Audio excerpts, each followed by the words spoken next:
हमारी संस्कृति, हमारे संस्कार सदा रहे हमारे साथ। भारत की पुरातन गाथाएं और महान संतों की वाणी। सब्सक्राइब करें तिलक कथाएं। जय साईं बाबा की। ढोंडिया, मुझे लगता है तेरी जबान को काट कर चील कौओं को खिलानी पड़ेगी। नालायक कहीं का। वैद्य जी, ये साईं बाबा गांव के लोगों को शिव मंदिर में जमा करके आखिर कह क्या रहा है? अरे राम राम, और क्या कहेगा ये ढोंगी? वही उसका प्रवचन, सबका मालिक एक। वैद्य जी, अगर हमें शिरडी से बाहर भगाने की योजना बना रहे होंगे तो? अरे गधे, कभी तो शुभ शुभ बोल। हैं? अगर मंदिर में तय हो गया तो द्वारिका नाथ जी के साथ साथ आपको भी शिरडी से बाहर कर दिया जाएगा। साईं बाबा तो पुनर्जन्म की कहानी सुना रहे हैं। क्या उस जन्म में द्वारकानाथ जी थे? उस जन्म में नहीं सगुन, इसी जन्म में। वो देखो, द्वारिका नाथ अपना मोटा पेट उछालते हुए आ गया है। साईं बाबा द्वारकानाथ जी को प्रणाम कर रहे हैं। अरे दुर्जनम प्रथम वंदे। मतलब दुर्जनों को सबसे पहले प्रणाम करो, ताकि वो किसी काम में परेशानी न खड़ा करें। ए हैदराबादी, अपनी जबान को लगाम दे। द्वारकानाथ जी, सगुण। बाबा, आप मुझे क्यों डांट रहे हैं? द्वारकानाथ जी को बोलिए ना, क्यों आए वो शिरडी में वापस? तुम भूल रहे हो सगुण, शिरडी में वही आता है जिसे साईनाथ बुलाते हैं। मालसापति, मैं किसी के बुलावे पर नहीं आया हूँ, अपनी मर्जी से आया हूँ। जब मेरा मन होगा आऊंगा, जब मन होगा चला जाऊंगा। वैद्य जी, आप जब शिरडी में नहीं थे तो शिरडी खाली खाली लग रही थी। आप जैसे वैद्य को शिरडी छोड़कर ज्यादा दिन तक बाहर नहीं रहना चाहिए।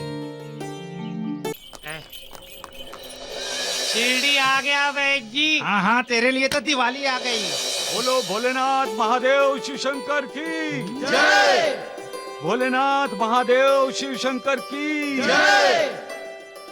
जय साईं बाबा की। ढोंडिया, मुझे लगता है तेरी जबान को काट कर चील कौओं को खिलानी पड़ेगी।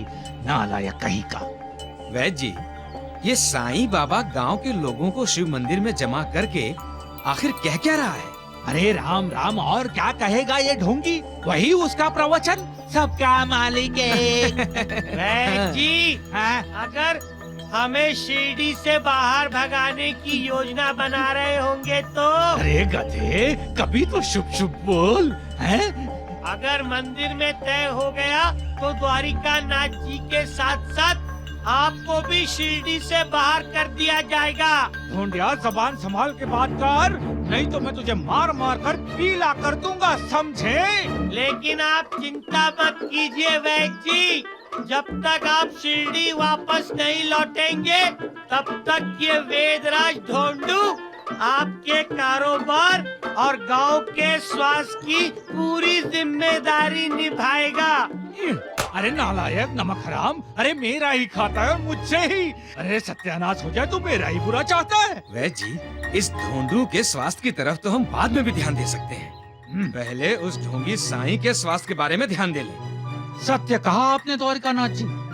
अब इस ढोंगी साईं का कुछ अरे कुछ न कुछ तो करना ही पड़ेगा। चलिए। पहली बार इस जाड़िये ने मेरा मतलब द्वारिका नाथ जी ने अक्कल की बात की है। अब चुप हो जा, वरना तेरी तो। आगे क्या हुआ बाबा? होना क्या था लक्ष्मी की माँ, बस द्वारिका नाथ आ गया। द्वारकानाथ?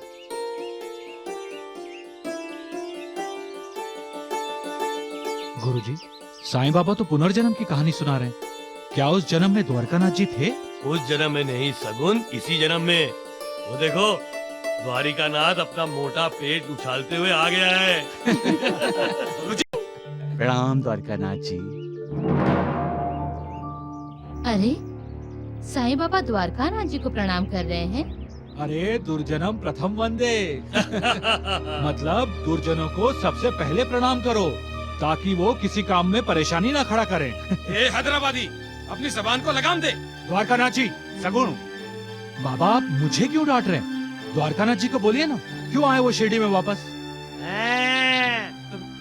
तुम भूल रहे हो सगुण, शिरडी में वही आता है जिसे साईनाथ बुलाते हैं। मालसापति, मैं किसी के बुलावे पर नहीं आया हूँ, अपनी मर्जी से आया हूँ। जब मेरा मन होगा आऊंगा, जब मन होगा चला जाऊंगा। क्यों वैद जी? बिल्कुल, फिर मैं भी अपनी मर्जी से बोल रहा हूँ। अगर बाबा के खिलाफ कुछ बोला ना तो देख लेना फिर। अरे कब देखोगे, अभी देख लो, मारो भगाओ यहाँ से। वैद्य जी, आप जब शिरडी में नहीं थे तो शिरडी खाली खाली लग रही थी। आप जैसे वैद्य को शिरडी छोड़कर ज्यादा दिन तक बाहर नहीं रहना चाहिए, क्योंकि दूसरों की बीमारी दूर करने के लिए मालिक ने आपको दिव्य शक्ति दी है। मालिक की आप पर विशेष कृपा है। आप भी दूसरों पर कृपा कीजिए। देखा, तुम अपने प्रवचन अपने पास रखो साईं। वैद जी को क्या करना है क्या नहीं करना ये वो तय करेंगे, तुम नहीं। और तुम्हारा क्या करना चाहिए? जिंदा जमीन में गाड़ना है या पानी में डुबोना है, ये फैसला हम लोग करेंगे। अरे कब तय करोगे? अरे इसका फैसला करो पहले। मैं करता हूँ, पर अभी तो छोड़िए इसे। अरे हम शिव मंदिर आए हैं, अंदर जाके ईश्वर के दर्शन करते हैं। आइए। दर्शन करते हैं। अरे राम राम राम, नालायक, ईश्वर ये नहीं अंदर है। चल मुंह रख। शुक्रिया। चल जल्दी हट। जय भोलेनाथ, जय भोलेनाथ। बाबा, शैतान भगवान के दर्शन करके बाहर आ रहे हैं। बाबा, द्वारकानाथ जैसे कृतज्ञ और पापी इस दुनिया में दूसरा कोई नहीं होगा। सगुन! द्वारकानाथ जी, बाबा, मैं तो कहता हूँ इनकी तलाशी लो। मंदिर के चढ़ावे के सारे पैसे इन्होंने चोरी कर लिए होंगे। अरे सगुन अन्ना, आप तो अंतर्यामी हैं। अरे राम राम राम, वैद्य ढूंढू महाराज, लगता है आपके दोनों पैरों में बहुत दर्द है। आपको 4 कंधों में उठाकर लेकर जाना पड़ेगा। क्यों? जी इसके लिए तो 3 ही काफी है। नहीं नहीं, मैं बिल्कुल ठीक हूँ, स्वस्थ हूँ, साईं बाबा की कृपा से। आपने आस्तीन में सांप पाल रखा है, सांप कभी भी डस लेगा। सांप नहीं, अजगर, अजगर। वैद्य जी, अपने आप को संभालिए, ये अजगर आपको पूरा निगल लेगा। हाँ। मैं जानता हूँ साईं, ये सगुन नहीं तुम बोल रहे हो। द्वारिकानाथ जी, मैं तो किसी की निंदा करने के हक में नहीं हूँ। देख लूंगा तुम्हें साईं, देख लूंगा। समय है तो अभी दर्शन कर लो द्वारिकानाथ जी। ए हैदराबादी, चुप! एक पागल के पीछे 100 पागल। द्वारकानाथ जी, 101 नंबर का पागल, वो देखिए। छोड़िए ना द्वारकानाथ जी। तुम्हारी बिरादरी का है, संभाल के रख लेना, दहेज में मिला होगा। प्रणाम। खुश रहो। बोलो पुंडलिक वरदा, ज्ञान देव, महादेव शिव शंकर की, शिव शंकर की। वैद्य जी, वैद्य जी। वैद जी, आ गए आपके वैदराज जी, ढोंडू जी महाराज। ढोंडिया, मेरे नाम का जप क्यों हो रहा है, ये तू बताएगा? अरे वैद जी, जाप इसलिए हो रहा है कि पैसे चाहिए होंगे उसे। चुप कर, मैं तुम्हारी और द्वारिका नाथ जी की तरह थोड़े ही हूँ, मुफ्त का थोड़े ही खाता। तुम क्या काम करते हो है? डंडा पकड़कर खम्भे की तरह खड़े रहते हो, और तुम्हारे ये गणपत हलवाई बैठे बैठे खाते रहते हैं। अरे शुक्र करो, पिछले जन्म में पुण्य किए हैं, जो इस जन्म में भाग्य रेखा तुम पर प्रसन्न हो गई। अरे ढोंडिया, चिंता मत कर, तेरी भी भाग्य रेखा बदलने वाली है। मैं जानता था वैद्य जी, आप मुझ पर प्रसन्न होंगे। तो चलिए शिव जी के मंदिर चलते हैं, वहाँ साईं बाबा कहानी सुना रहे हैं, चलकर कहानी सुनते हैं। चलिए। वैद जी, आज तो आप जीवा जी के हाथ से लाठी लेके इसे कहानी सुना ही दीजिए। बहुत दिनों से ये उस ढोंगी साईं का गुणगान कर रहा है। बिल्कुल। अरे तो आप क्या चाहते हैं, मैं आपके गुणगान गाऊं? गाँव वालों को बता दूं, आपने सुकन्या का हाथ पकड़ा था और उमाकांत ने आपकी लाठियों से, लातों से धुलाई की थी। बता दूं सबको। सुनो जी। अरे राम राम राम राम, अरे मत खोलो अपना मुंह मत खोलो ढोंडिया। वैद्य जी आप भी है ना? छी,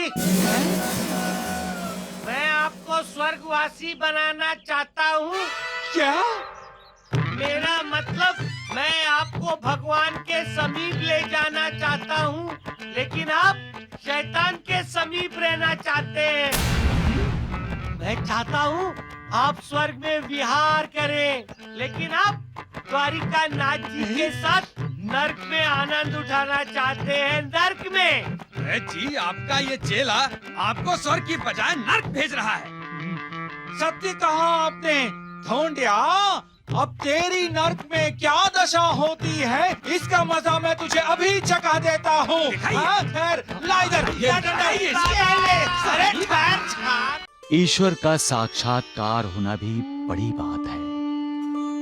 ये साक्षात्कार केवल उन्हें होता है जो सच्चे दिल से मालिक की भक्ति करते हैं।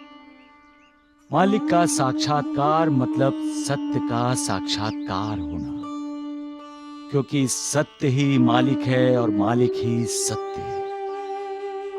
बाकी सब असत्य है। अरे वहम हुआ होगा तुम्हें। वहम कैसे होगा? भगवान शिव मेरे सपने में आए और उन्होंने मुझे आज्ञा दी कि मंदिर का जीर्णोद्धार करूं, और मैं भगवान की आज्ञा का पालन करूंगी। आप गांव वालों का इकट्ठा किया हुआ चंदा मुझे दे दीजिए। अच्छा अच्छा, तो उस चंदे पर नजर है तुम्हारी। कोई ना कोई बहाना बनाकर तुम वो चंदा मुझसे हड़प लेना चाहती हो। आपको ऐसी बातें करना शोभा नहीं देता। गोवर्धन और इस आदमी में कितना फर्क है। गोवर्धन पैसा बचाने के लिए भगवान की बात मानने से इनकार कर रहा है, और ये आदमी पैसा पाने के लिए भगवान को मानने की कोशिश कर रहा है। जैसा गोवर्धन जैसे लोग समझते हैं, पैसा इंसान के लिए सुख देने वाली चीजें खरीद सकता है, लेकिन पैसे में इतनी ताकत नहीं है कि पैसा सुख खरीद सके। पैसों से सोने के लिए गद्दे खरीद सकते हैं ताकि नींद आ जाए, लेकिन नींद नहीं खरीद सकते। दुबकी गोवर्धन को सांप कहती थी, और गोवर्धन दुबकी को क्या कहता था?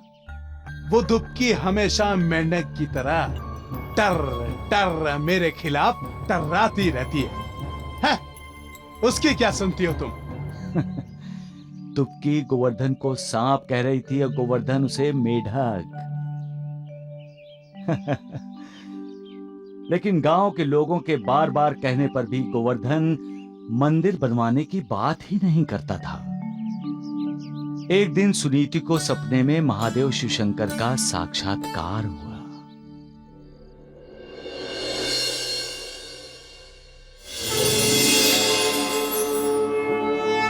सुनीति बेटी,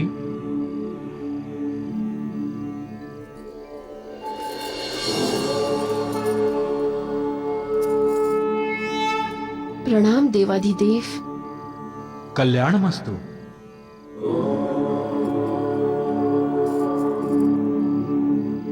आपके दर्शन से मैं धन्य हुई महादेव।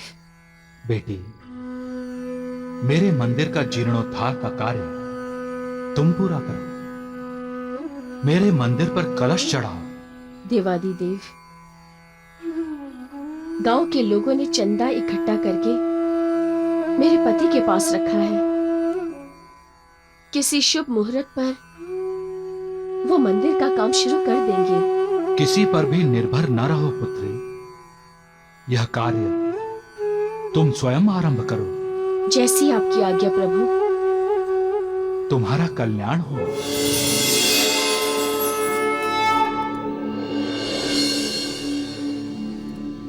शंभू महादेव, शंभू महादेव। क्या हुआ? हाँ? क्यों चिल्लाई तुम? दुबकी आई? कौन शंभू महादेव? ईश्वर का साक्षात्कार होना भी बड़ी बात है। ये साक्षात्कार केवल उन्हें होता है जो सच्चे दिल से मालिक की भक्ति करते हैं। मालिक का साक्षात्कार मतलब सत्य का साक्षात्कार होना, क्योंकि सत्य ही मालिक है और मालिक ही सत्य है, बाकी सब असत्य है। मालिक ही नित्य है, बाकी सब अनित्य है। मालिक का साक्षात्कार होना मतलब मालिक की कृपा होना, सुनीति पर मालिक की कृपा होनी। साक्षात शिव जी ने उसे मंदिर का जीर्णोद्धार करने को कहा, जिस पर गोवर्धन को विश्वास ही नहीं हो रहा था। झूठ है ये सुनीति, ये नहीं हो सकता, नहीं हो सकता। भला मुझे झूठ बोलने की क्या जरूरत है? अरे वहम हुआ होगा तुम्हें। वहम कैसे होगा? भगवान शिव मेरे सपने में आए और उन्होंने मुझे आज्ञा दी कि मंदिर का जीर्णोद्धार करूं, और मैं भगवान की आज्ञा का पालन करूंगी। आप गांव वालों का इकट्ठा किया हुआ चंदा मुझे दे दीजिए। अच्छा अच्छा, तो उस चंदे पर नजर है तुम्हारी। कोई ना कोई बहाना बनाकर तुम वो चंदा मुझसे हड़प लेना चाहती हो। आपको ऐसी बातें करना शोभा नहीं देता। तो झूठ कह रहा हूँ क्या? अरे साक्षात्कार तुम्हें ही होना था। वो तो जानते ही होंगे कि जमा किया हुआ चंदा मेरे पास है। वो मुझसे कह सकते थे, तुम्हें कहने की क्या जरूरत? आप मुझे बातों में मत उलझाइए। और तुम मुझे सपने में मत उलझाओ। और सत्य ये है कि तुम्हारा देखा हुआ सपना अच्छा नहीं है, क्योंकि आज तक जो नहीं हुआ अब होने लगा है। हम पति पत्नी के बीच आज तक कभी विवाद नहीं हुआ, लेकिन अब हो रहा है। तुम्हारा ये सपना हमारे आपसी संबंध बिगाड़ देगा। वैसे भी भगवान को पैसे की क्या जरूरत है? वो तो भक्ति के प्यासे हैं। भक्ति करो, भगवान खुश। भगवान खुश तो मंदिर का जीर्णोद्धार अपने आप हो जाएगा। तुम्हें चिंता करने की जरूरत नहीं है। जाओ, तुम अपना चूल्हा चक्की देखो, जाओ। भला टली, हजारों का चंदा है, कैसे दे दूं? वैसे भी सुनीति में अक्ल की बड़ी कमी है। इतने बरस हो गए हमारी शादी को, इसे अभी तक ये पता नहीं चला कि पैसे मेरे प्राण हैं। चली आई मेरे प्राण मांगने, पागल कहीं की।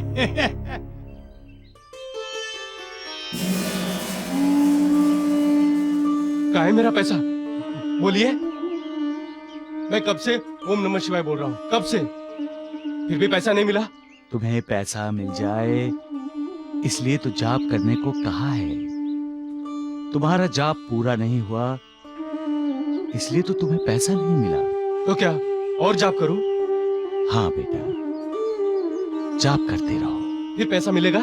बोलो ओम नमः शिवाय, ओम नमः शिवाय। अब देखो गोवर्धन और इस आदमी में कितना फर्क है। गोवर्धन पैसा बचाने के लिए भगवान की बात मानने से इनकार कर रहा है और ये आदमी पैसा पाने के लिए भगवान को मानने की कोशिश कर रहा है। जैसा गोवर्धन जैसे लोग समझते हैं, पैसा इंसान के लिए सुख देने वाली चीजें खरीद सकता है, लेकिन पैसे में इतनी ताकत नहीं है कि पैसा सुख खरीद सके। पैसों से सोने के लिए गद्दे खरीद सकते हैं ताकि नींद आ जाए, लेकिन नींद नहीं खरीद सकते। पैसों से बढ़िया स्वादिष्ट खाना खरीद सकते हो, भूख नहीं खरीद सकते। कितना भी पैसा हो, मन की शांति नहीं खरीदी जा सकती। पैसा ही मन में ईर्ष्या द्वेष को जन्म देता है। क्यों? ऐसा क्यों होता है? पैसा होने पर भी इंसान को संतोष क्यों नहीं होता? क्योंकि इंसान का सुख पैसों से नहीं, उसके अपने कर्मों से है। जैसा कर्म वैसा फल। अच्छे कर्म करो, मालिक की भक्ति करो, पैसों की नहीं, कल्याण होगा तुम्हारा। बाबा, मंदिर के जीर्णोद्धार के लिए गोवर्धन ने अपनी पत्नी को पैसे देने से इनकार कर दिया। फिर क्या हुआ? जीर्णोद्धार वहीं का वहीं रुक गया था, क्योंकि अभी भी पागलों की तरह गांव में घूमती फिरती रहती। नहीं होगा, नहीं होगा, मंदिर का जीर्णोद्धार नहीं होगा। सारा चंदा खा गया गोवर्धन, सारा चंदा। आया राक्षस, जन्म जन्म का भूखा है। तूने मंदिर का पैसा खाया है गोवर्धन। नर्क में जाएगा तू, नर्क में। अरे तुम लोग खड़े क्या हो? पकड़ो उसे। राक्षस, पैसों का भूखा। तूने मंदिर का पैसा खाया है गोवर्धन। नर्क में जाएगा तू, नर्क में।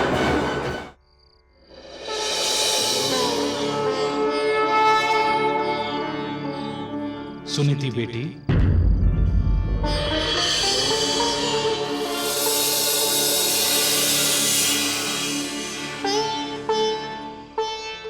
प्रणाम देवाधिदेव। कल्याणमस्तु।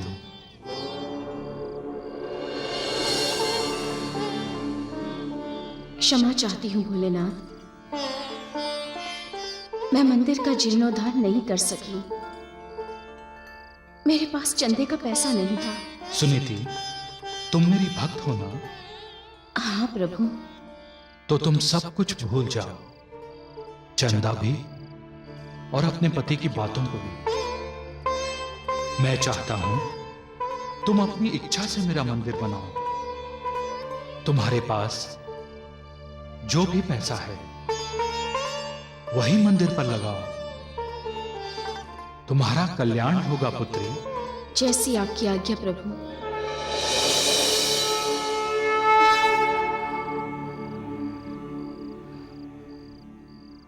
मेरा पैसा? मेरे पास कहां से आएगा पैसा?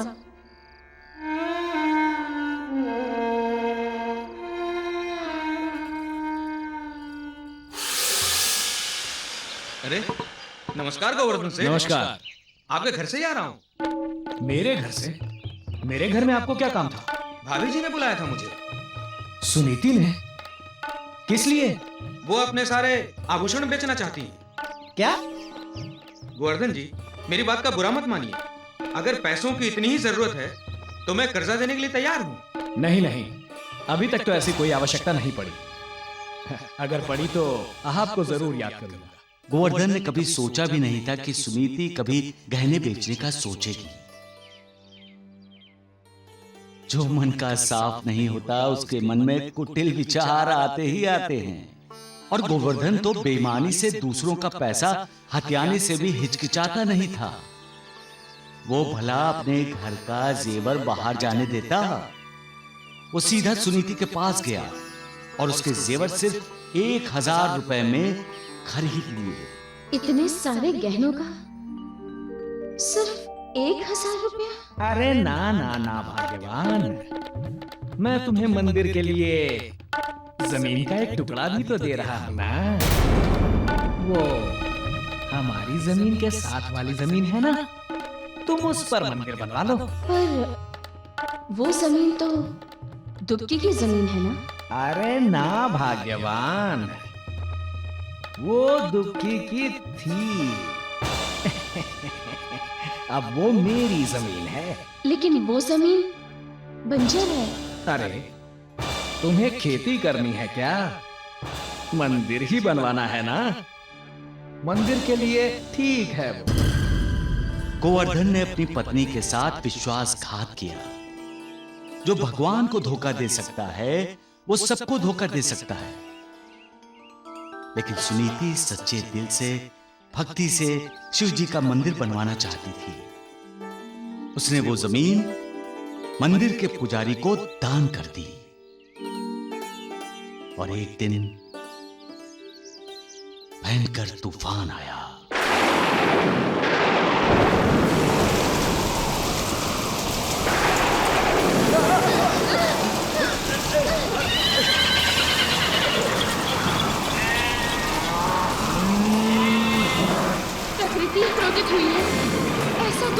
आज तक नहीं देगा।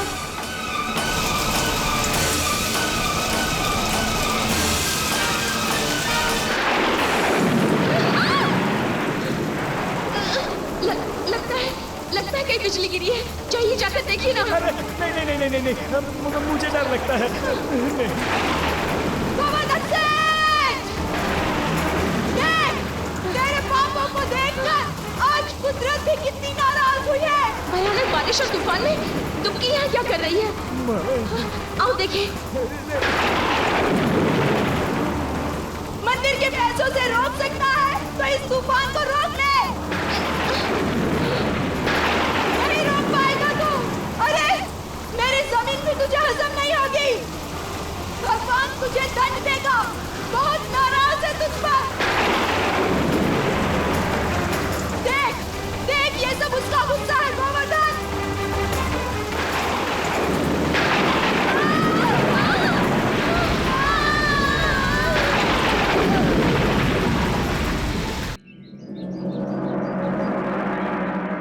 बिजली गिरने के बाद क्या हुआ बाबा? कुदरत का प्रकोप है ये बिजली। और जब कुदरत को गुस्सा आता है तो क्या होता है? उथल पुथल। सर्वनाश। हाँ बहन, सर्वनाश। सर्वनाश। हम कहते हैं ना, उस पर मानो बिजली गिर गई। तो बिजली गिरने का मतलब है बहुत बड़े संकट में फंस जाना। यहां तो गोवर्धन, सुनीति और दुबकी पर बिजली ऐसे गिरी कि उनके प्राण ही चले गए। पैसा पैसा पैसा करने वाला गोवर्धन सारा पैसा इस दुनिया में छोड़कर हमेशा हमेशा के लिए चला गया। इसीलिए कहता हूं, इंसान अकेला इस दुनिया में आता है और अकेला ही यहां से चला जाता है। जब आता है तो अपने पुनर्जन्मों के कर्म उसके साथ होते हैं। उन कर्मों के भोग भोग कर वो इस संसार से चला जाता है। सारी जमीन जायदाद, धन दौलत सब यहीं छोड़कर। तो फिर ऐसी चीजों के पीछे वो लगता ही क्यों है?